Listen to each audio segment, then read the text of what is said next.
Hey, what's up, folks? Welcome back to my channel and welcome back to the second installation of Embracing the Cross, Early African American Perspectives on Christ's Sacrifice.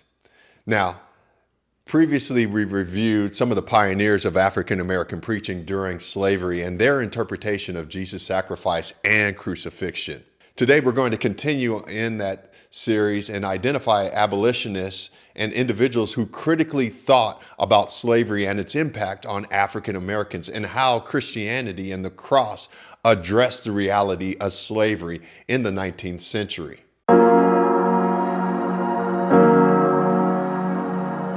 And so today we're going to talk about individuals like Jarena Lee, Zilpha Elaw, Nathaniel Paul, Frederick Douglass, and Alexander Crummell. Now, many of you have not heard of those names before. I think there's probably one individual that most individuals, if you were a history buff or you at least paid some attention in history class, you probably heard of Frederick Douglass.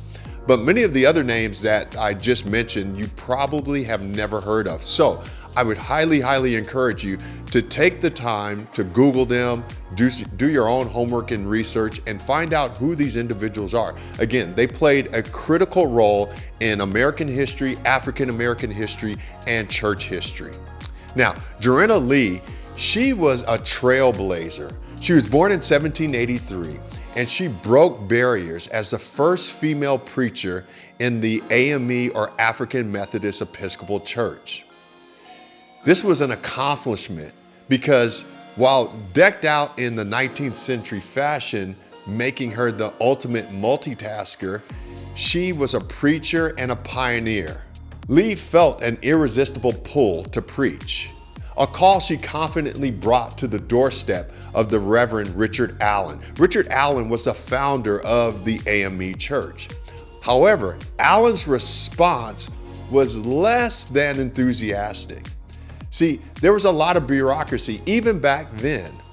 And so Allen's response to Jarena Lee's request to become a preacher was this: our discipline knows nothing at all about it, and that it being a female preacher.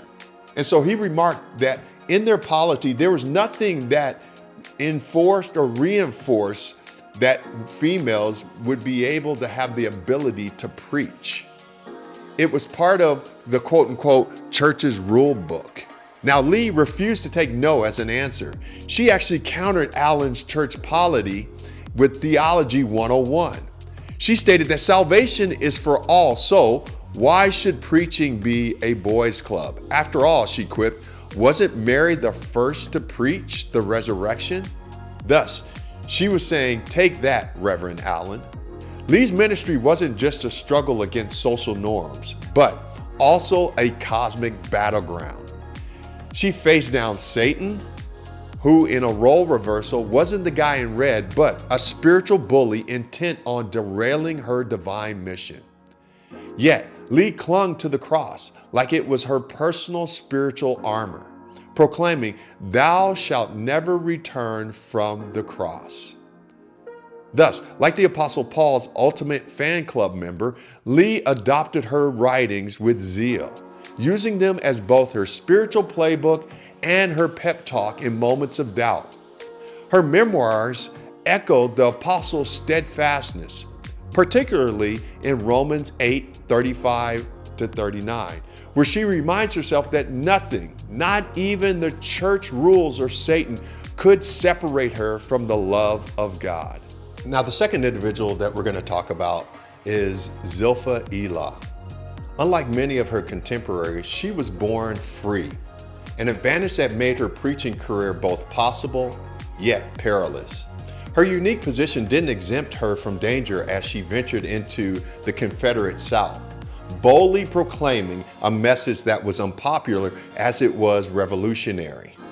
Elaw wasn't just battling societal prejudice, but also the internal and external temptation stirred by none other than her great adversary, Satan.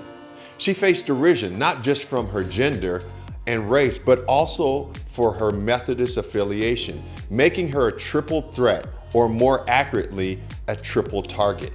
In her ministry, Elaw saw firsthand the grip of Satan on humanity, describing a tangible, almost palpable evil Yet, she wielded scripture like a spiritual sword, slicing through darkness with Colossians chapter 1, verses 13 through 16, a passage she used as her divine declaration of independence against cosmic forces.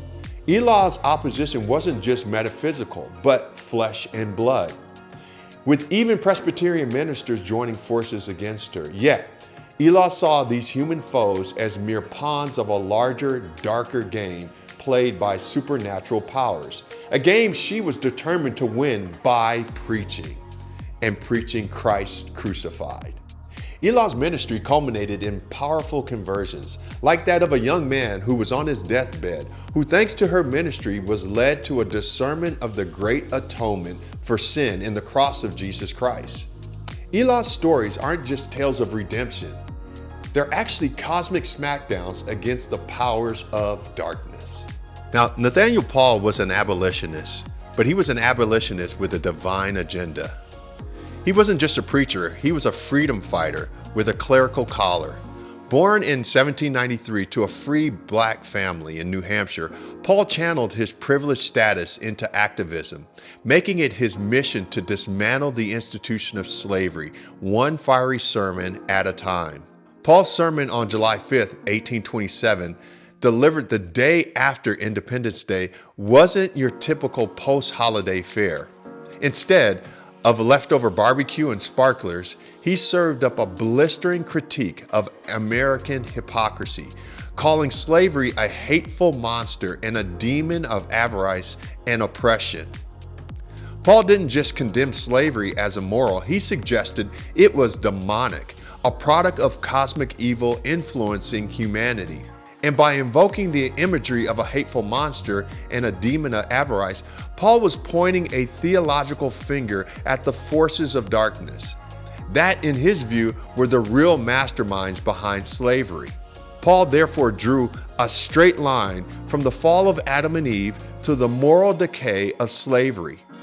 He suggested that just as Satan led humanity astray in the Garden of Eden, similar dark forces were at work in perpetuating slavery, a bold claim that placed the abolitionist struggle within a cosmic battle between good and evil. Though Paul didn't always explicitly mention the cross, his references to redemption and salvation clearly pointed to Christ's atoning work. He believed that just as Christ redeemed humanity from sin, he would also redeem the oppressed from the chains of slavery, spiritual and physical. Frederick Douglass was born Frederick Augustus Washington Bailey in 1818. Douglass' early life was marked by the absence of both parents, and his childhood was a tragic prelude to the horrors of slavery. Yet, despite the distance from his parents, Douglass' resilience emerged early, a trait that would carry him through the brutal realities of enslavement. Enslaved by those who professed Christianity, Douglass saw firsthand the hypocrisy of a faith that preached love and yet practiced cruelty. His first lessons in reading were abruptly terminated when his master discovered that his wife was teaching the young Douglass how to read. The husband thought that the literacy of Douglass would spark rebellion, a fear Douglass would later prove well-founded. This early experience solidified Douglass' understanding. White America's perception of black people was not just subhuman, but subdivine, a blasphemy in Douglass' eyes. While not a preacher, Douglass became one of the most eloquent apologists for the abolitionist movement. His speeches and writings were laced with biblical references, but he never sugarcoated his message, calling out white churches as the strongest defenders of slavery while lifting up what he saw as true Christianity. Douglass set the stage for future black theologians by distinguishing between the religion of Jesus and the hypocrisy of pro-slavery Christianity, laying the groundwork for what would later be known as Black liberation theology. Now, at 13, Douglass embraced Christianity despite the brutal environment of slavery. His early faith journey was one of seeking God's deliverance not only from sin, but from the physical chains that bound him. As Douglass matured, his faith evolved from a passive acceptance of suffering to a passionate plea for divine intervention and justice. His prayers transitioned from seeking spiritual salvation to demanding earthly freedom. Douglass' resistance began in his youth when he was leased to Edward Covey. He was known as the Nigger Breaker. In a defining moment, Douglass physically resisted Covey's brutal attempts to break his spirit. It was an act that marked the beginning of his lifelong defiance against oppression. This act of rebellion was not just physical, but spiritual, embodying Paul's message to the Ephesian church about struggling against the rulers, against the authorities of this world. Now, initially aligned with William Lloyd Garrison's pacifist abolitionism movement, Douglass began to entertain more radical ideas, even flirting with John Brown's vision of armed insurrection. Douglass' speech in Ohio, where he suggested that slavery could only be destroyed by bloodshed, foreshadowed the inevitable conflict that would culminate in the Civil War. An unfortunate but necessary upheaval to dismantle the institution of slavery. In one of his most famous speeches delivered on July 4th, 1852, Douglass turned the tables on America's Independence Day, calling it a sham and a mockery for the enslaved. His words were a scathing indictment of the nation's hypocrisy.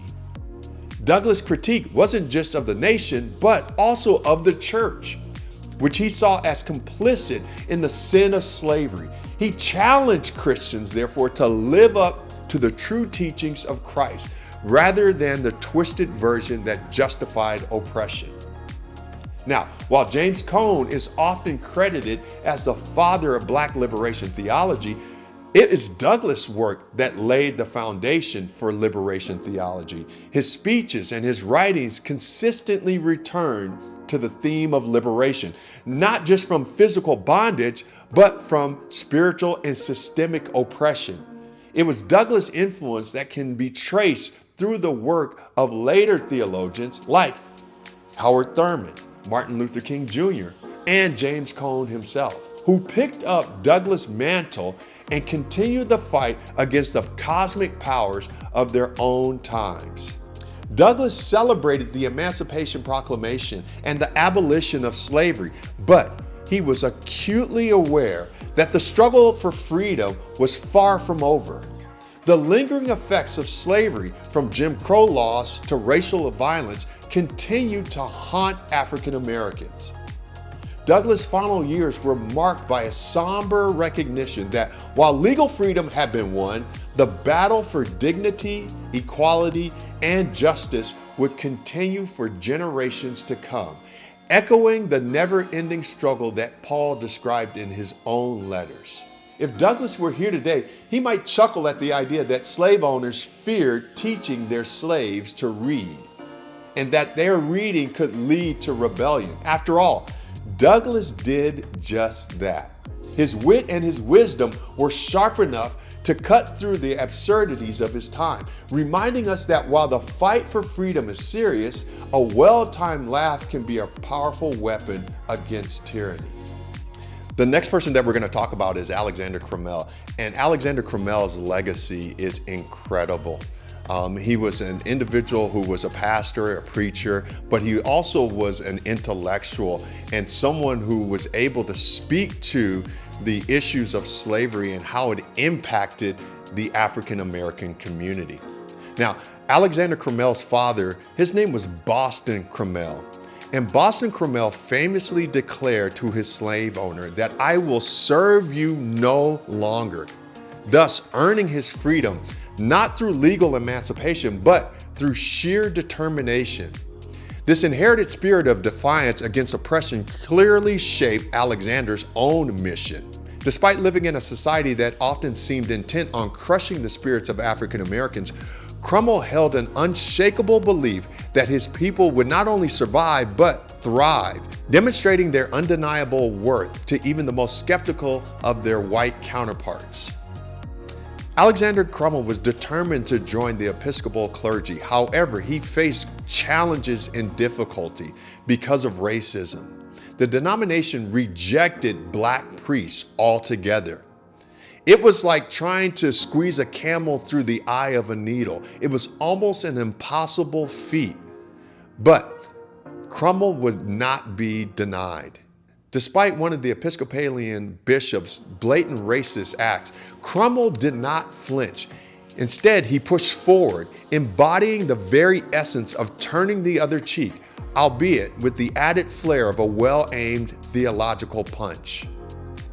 Crummell viewed the cosmos as a courtroom with God presiding as the ultimate judge, ensuring that justice was served. His sermons echoed with the cry for justice, a plea for divine retribution against evil, but also for the redemption of the innocent. Unlike traditional atonement theories that focused on abstract theological concepts, Crummell's theology of the cross was down to earth and gritty, rooted in the harsh realities faced by African Americans. For Crummell, Jesus' death wasn't just about spiritual redemption, but also about tangible, real-world justice and liberation. And thus, Crummell recognized Christ's crucifixion as the ultimate act of rebellion against cosmic powers and earthly oppressors. Just as Jesus disarmed the rulers of this world through the cross, Crummell believed that Christians were called to resist and overthrow systems of injustice. While he acknowledged the spiritual dimensions of the battle, Crummell was fully aware that the struggle also had very physical, very real-world consequences, particularly for those still in chains. Thus, Crummell's battle cry was like a cry of a general rallying his troops. Crummell called on Christians to take up the mantle of Christ, to engage in the fight against injustice with unbending righteousness, wielding the sword of truth and justice as their weapon. Therefore, he was echoing Paul's call to the Galatian church in Galatians chapter 5, verse 1.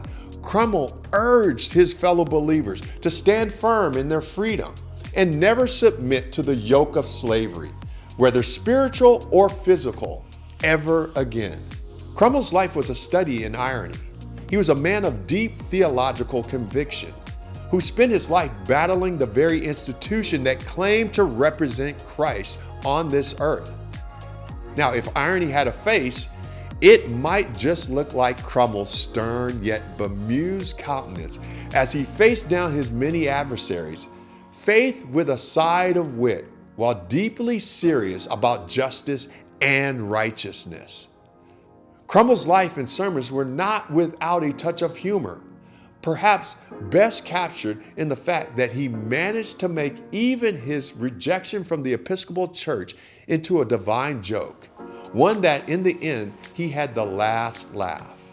Thus, this summary captures the weight of Alexander Crummell's life and theology while infusing it with the necessary elements of humor and academic rigor. I thank you for joining me for this particular journey here as we covered African American abolitionists and preachers who fought to bring about justice and righteousness and equality and dignity for African Americans, but they also brought those same things to all of the church and all of humanity. Now, if you like what you heard and you enjoyed this video, please do me a favor. Take a moment to like, share, subscribe, leave a comment down below. And so I thank you for your time and I thank you for joining me. Until next time, we'll see you later. Peace.